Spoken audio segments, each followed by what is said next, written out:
भाई मूवी की शुरुआत होती है आज से 5000 साल पहले से, जब इजिप्ट के लोगों ने पिरामिड बनाने की शुरुआत भी नहीं की थी। लेकिन उसी दौर में वहां पर एक खतरनाक कबीला रहा करता था जिसके सरदार का नाम था मेमनोन। मेमनोन वहां के सारे कबीलों पर हमला करके उसे अपने कब्जे में ले लेता था। अब बस कुछ ही आजाद कबीले बचे थे जो कि उनसे छिप छिप कर रहते थे। उन बचे हुए कबीलों के सरदार भी अब मेमनोन से युद्ध नहीं करना चाहते थे और इसकी सबसे बड़ी वजह थी मेमनोन की खूबसूरत जादूगरनी कसांड्रा। दरअसल कसांड्रा अपनी शक्तियों से भविष्य में होने वाली जीत या हार के बारे में पहले ही उसे बता देती थी और मेमनोन उसी के अनुसार अपना प्लान बनाता था। इसीलिए बाकी कबीले वाले अच्छे से जानते थे कि जादूगरनी कसांड्रा के होते हुए वो कभी भी मेमनोन से जीत नहीं पाएंगे। लेकिन उनमें से एक कबीले का सरदार जिसका नाम फिरौन था, वो अभी भी मेमनोन से लड़ना चाहता था। इसीलिए वो एक कबीले के 3 जाबाज योद्धाओं को बुलाता है जो कि बहुत ही खतरनाक होते हैं। उनमें से सबसे बेहतरीन योद्धा का नाम मथायस होता है। अब फिरौन उन्हें मेमनोन की जादूगरनी कसांड्रा को मारने के लिए कहता है और इसके बदले वो उन्हें जो चाहिए वो देने के लिए तैयार है। इस बात से तीनों जादूगरनी कसांड्रा को मारने के लिए तैयार हो जाते हैं। लेकिन फिरौन का बेटा अपने पिता के इस फैसले से बिल्कुल भी खुश नहीं था। इसके बाद मथायस और उसके साथी मेमनोन की ओर बढ़ने लगते हैं। अब वो तीनों वहां पहुंच जाते हैं जहां मेमनोन और जादूगरनी कसांड्रा रुके होते हैं और वहां पहुंचकर वो जादूगरनी कसांड्रा को ढूंढने लगते हैं। लेकिन इससे पहले कि वो कसांड्रा को ढूंढ पाते तभी अचानक मेमनोन के सिपाही उन पर तीर से हमला कर देते हैं, जिससे मथायस तो बच जाता है लेकिन उसके दोनों साथी को तीर लग जाता है, जिससे एक साथी तो वही मारा जाता है और दूसरा जो कि मथायस का भाई होता है वो जख्मी हो जाता है, जिसे मेमनोन के सिपाही पकड़कर बंदी बना लेते हैं। दूसरी तरफ मथायस किसी तरह से जादूगरनी कसांड्रा तक पहुंच जाता है और उसे मारने ही वाला होता है। लेकिन तभी कसांड्रा उसे कहती है कि तुम्हारे साथ धोखा हुआ है और तभी वहां मेमनोन के सिपाही आ जाते हैं और उसे पकड़ लेते हैं। उसके बाद मथायस को मेमनोन के पास लेकर जाते हैं। यहाँ पर सरदार फेरोन का बेटा भी आ जाता है। उसने अपने पिता को मारकर मेमनोन से दोस्ती कर ली है और तभी मेमनोन के सिपाही मथायस के भाई को वहां लाते हैं जो कि अभी भी जिंदा था। अब मेमनोन मथायस के भाई को उसकी आंखों के सामने ही मार देता है और अब वो मथायस को भी मारने ही वाला होता है कि तभी कसांड्रा उसे रोक लेती है और मथायस को ना मारने के लिए कहती है और वो कहती है कि अगर तुमने या तुम्हारे किसी भी आदमी ने मथायस को मारा तो तुम्हारा विनाश हो जाएगा और जो कुछ तुमने जीता है वो सभी चीज तुमसे चली जाएगी। क्योंकि जादूगरनी कसांड्रा ने अपनी शक्तियों से देखा है कि मथायस भगवान के बनाए हुए इंसानों में से एक अच्छा इंसान है, इसीलिए मेमनोन उसकी बात मान लेता है और वो मथायस को ना मारकर उसे सजा देने के लिए उसे और एक चोर को जमीन में कंधे तक दफना देता है। उसके बाद सिपाही वहां पर जहरीली चींटियों के घर में धुआं छोड़ देते हैं, जिससे वहां पर बहुत सारी चींटियां आ जाती है जो कि इतने खतरनाक होती है कि एक इंसान को कुछ ही मिनटों में कंकाल बना सकती है। लेकिन इससे पहले मथायस के साथ जो चोर था वो किसी तरह खुद को मिट्टी से आजाद करा लेता है और साथ ही वो मथायस को भी मिट्टी से निकालने में मदद करता है, जिससे मथायस की जान बच जाती है। अब मथायस मेमनोन और उसकी जादूगरनी कसांड्रा को मारकर अपने भाई और साथी की मौत का बदला लेने के लिए उसके राज्य की ओर जाने लगता है। वहीं दूसरी तरफ हम मेमनोन को देखते हैं जो कसांड्रा से कहता है कि वह बाकी बचे हुए कबीलों पर हमला करके उन पर अपना कब्जा जमाना चाहता है। लेकिन कसांड्रा उसे मना करती है और कहती है कि लड़ाई और खून खराबे से कभी किसी का फायदा नहीं हुआ है, जिस पर मेमनोन कहता है मैं सारी दुनिया पर राज करना चाहता हूँ और सारी दुनिया जीत जाने के बाद मैं तुमसे शादी करूंगा। जिस पर जादूगरनी कसांड्रा कहती है कि अगर मैंने तुमसे रिश्ता बनाया तो मेरी सारी शक्तियां हमेशा के लिए खत्म हो जाएंगी। जिस पर मेमनोन कहता है कि जब मैं पूरी दुनिया को जीत लूंगा तो इसके बाद हमें तुम्हारी शक्तियों की जरूरत नहीं पड़ेगी। वहीं दूसरी तरफ मथायस और चोर दोनों मेमनोन के राज्य में पहुंच जाते हैं, जहां पर एक बच्चा मथायस से वो बैग चुरा लेता है जिसमें वो बेशकीमती पत्थर थे। मथायस कैसे भी करके उस बच्चे को पकड़ लेता है और उसे एक पत्थर देकर मेमनोन के महल में उसे ले जाने के लिए कहता है, जिस पर बच्चा मान जाता है और मथायस को महल के अंदर ले आता है, जहां पर उन्हें एक बूढ़ा आदमी मिलता है जो वहां पर बारूद बना रहा होता है। असल में ये बूढ़ा आदमी एक वैज्ञानिक है जो मेमनोन के लिए नए नए हथियारों का आविष्कार करता है, लेकिन ये बूढ़ा आदमी भी मेमनोन को पसंद नहीं करता था क्योंकि मेमनोन उसके साथ अच्छा सलूक नहीं करता। इसीलिए मेमनोन चाहता है कि वो ये बारूद बनाए जिसे वह जंग में इस्तेमाल कर सके।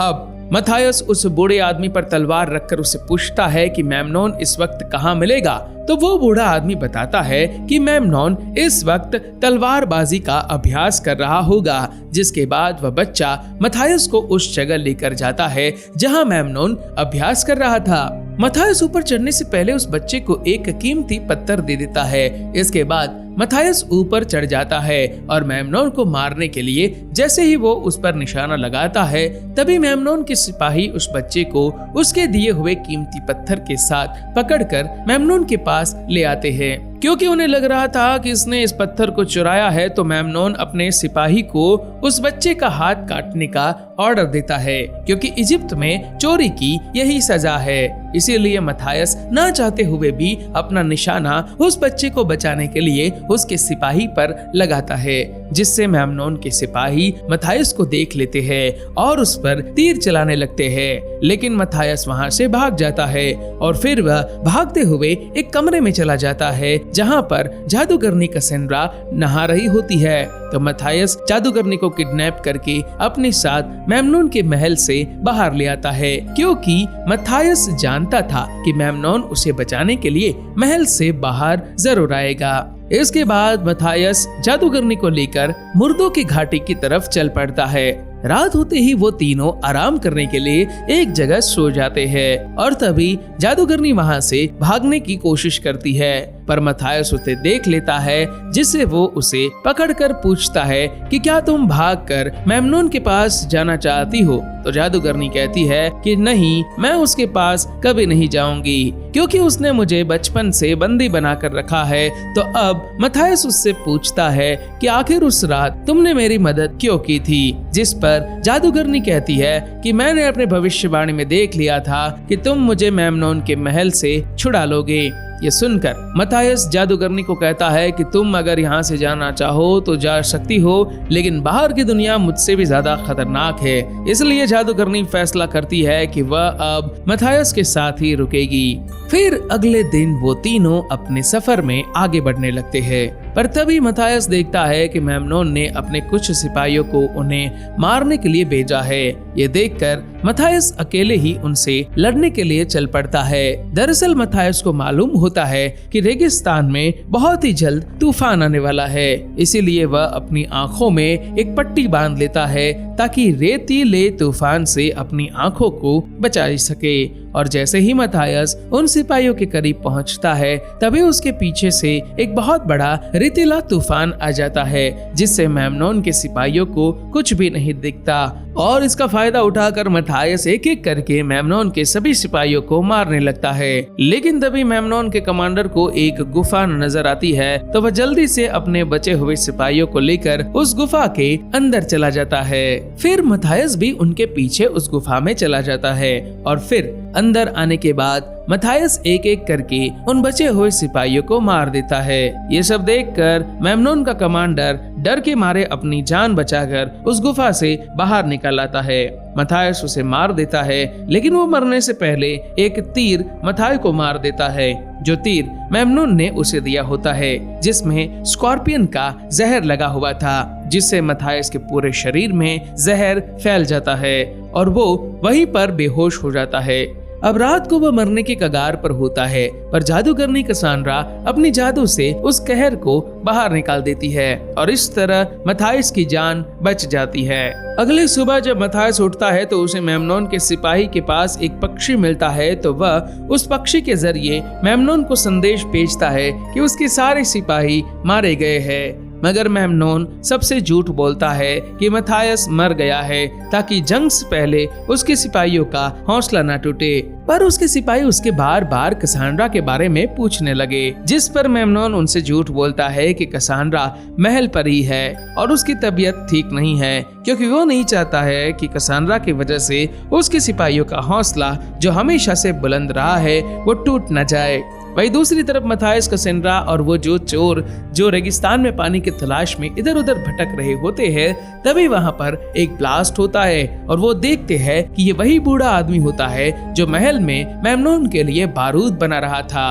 और अब वह बारूद बनाने में कामयाब हो गया है। असल में वो बूढ़ा आदमी भी महल से भागकर यहाँ पर आ गया था, क्योंकि मेमनोन को पता चल गया था कि उसने मथायस को महल में मदद की थी और अब वह कसांड्रा को वहां देखकर बहुत ज्यादा खुश होता है। इसके बाद ये चारों मिलकर पानी की तलाश में आगे बढ़ने लगते हैं। आखिरकार उन्हें एक जगह पर पानी मिल जाता है, मगर तभी अचानक से वहां पर बहुत सारे सिपाही आ जाते हैं और वह उन सभी को बंदी बनाकर एक कबीले में लेकर आते हैं, जहां बहुत सारे लोग मेमनोन से छुपकर यहाँ रह रहे थे। तभी उन कबीले का सरदार बाहर आता है जो मथायस को पहले से ही जानता था, लेकिन ये दोनों एक दूसरे को बिल्कुल भी पसंद नहीं करते थे।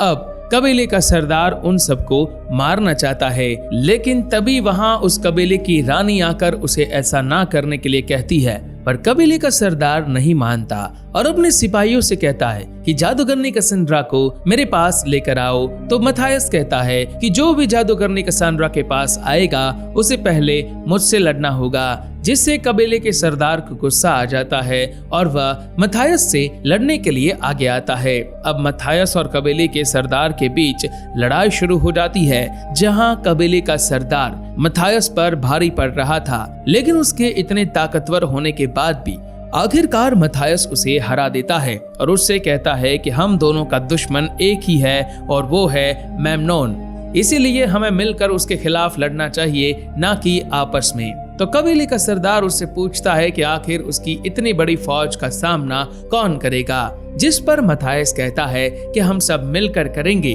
तो कबीले का सरदार मान जाता है और उन्हें कबीले में रहने की अनुमति दे देता है।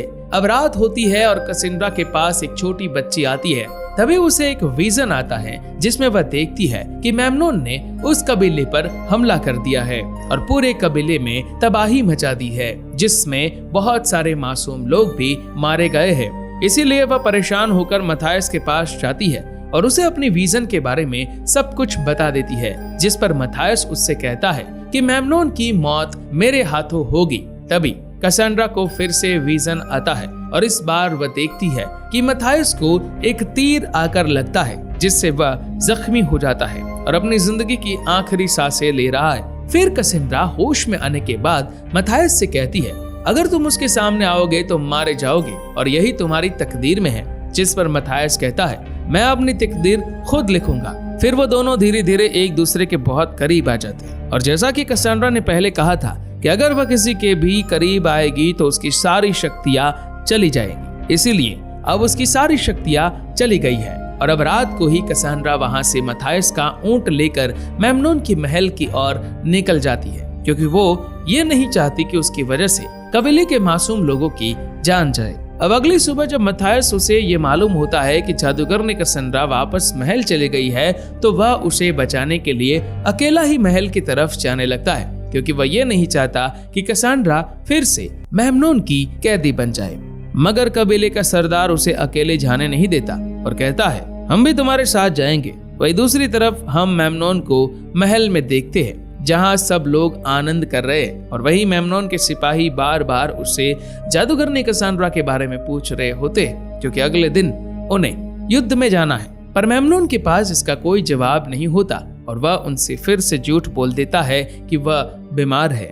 इतने में ही वहां पर कसांड्रा आ जाती है और मेमनोन से कहती है कि कल जंग में आप जीत जाओगे। आपके दुश्मन कल खुद यहाँ पर आएंगे, जिन्हें आप आसानी से हरा दोगे। लेकिन मेमनोन को अब कसांड्रा पर शक हो जाता है, क्योंकि उसे लगता है कसांड्रा ने अपनी शक्तियां खो दी है। इसीलिए वो उसे अपने कमरे में जाने के लिए कहता है और उस सिपाही को मार देता है जो जादूगरनी कसांड्रा के बारे में बार बार पूछ रहा था। फिर वह अपने खास सिपाही से कहता है तुम महल की पहरेदारी करो। वहीं दूसरी तरफ मथायस और उस कबीले के लोग भी महल के अंदर आ जाते हैं, जहाँ वो बूढ़ा आदमी जिसने बारूद बनाया होता है वो उस चोर के साथ मिलकर बारूद को महल के सामने बिछाना शुरू कर देता है। इसके बाद हम मेमनोन को देखते हैं जो जादूगरनी कैसेंड्रा की शक्तियों का इम्तिहान लेने के लिए वहां पर 6 पोट मंगवाता है, जिनमें से 4 पोट के अंदर जहरीले सांप होते हैं और 2 पोट खाली होते हैं, और वो उसे इनमें से खाली पोट के अंदर हाथ डालने के लिए कहता है। लेकिन जादूगरनी कैसेंड्रा उस पोट के अंदर हाथ डालती है जिसमें सांप होता है, और वो उस पोट से सांप को निकालती है और कहती है कि तुम्हारा वक्त आ चुका है। पर इससे पहले कि मेमनोन कैसेंड्रा को मार पाता तभी वहां मथायस आ जाता है। दोनों में लड़ाई शुरू हो जाती है।